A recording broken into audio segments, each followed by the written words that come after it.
I'm an X-ray tech at OU Medical Center. Therefore, I see all different types of diseases every day. Today, I'm going to inform you about one disease in particular. That disease is called tuberculosis. Tuberculosis is a very important part of disease to me, and I guess you could actually say it's a part of me. Tuberculosis is a type of disease that is caused by a type of bacterium called Mycobacterium tuberculosis. Mycobacterium tuberculosis is cylindrical in shape. It's purple, it stays in clusters, and it's very contagious. Also, tuberculosis can be life-threatening if it's not treated correctly. Tuberculosis is an airborne disease, meaning that it is spread through the air. When an infected person who has tuberculosis coughs, sings, or sneezes, the Mycobacterium tuberculosis bacteria is dispersed into the air, and a non-infected person close by could breathe that bacterium in, and that would cause them to become infected with tuberculosis disease. There are ways to protect yourself against tuberculosis. This is a fluid shield 2N95 particulate filter respirator, or a duck mask.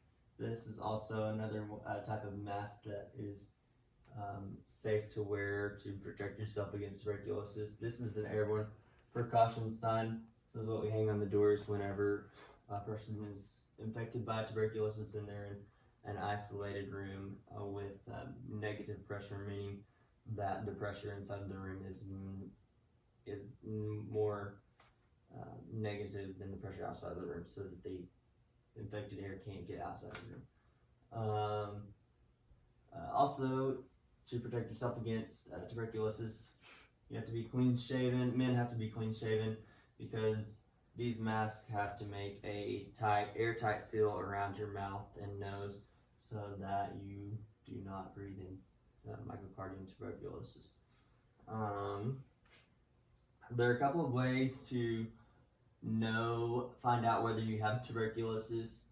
One of those being tuberculosis skin test, which is the way that I found out that I have tuberculosis, because every year we have a employee health screening month, and everybody gets a type of serum containing a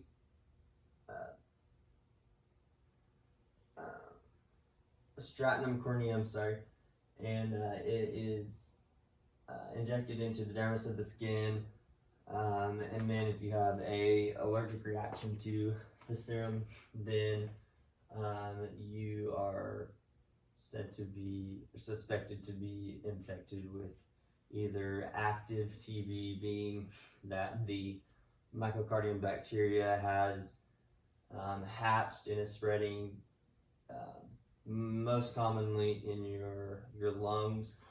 It'll stay in the apices of the lungs up here. Or you have latent TB, meaning that you have Mycobacterium tuberculosis inside of you.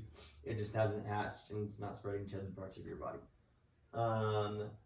It can be, after you have a positive TB skin test, you usually follow up with a chest x-ray and blood work. If the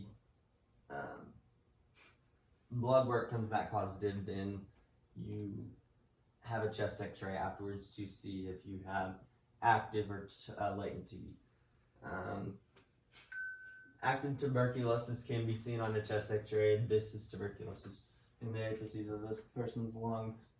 This is actually my chest x-ray, and as you can see, my lungs are very clear. This person has some fogginess right here, and this is actually where the tuberculosis is.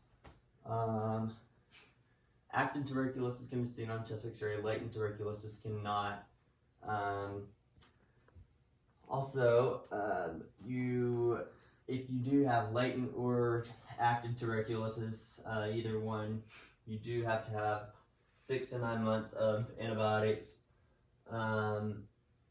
INH is what the antibiotic is called, one of the antibiotics. There's several, but depending on how bad your active TB is, you could be taking several antibiotics at one time for 6 to 9 months.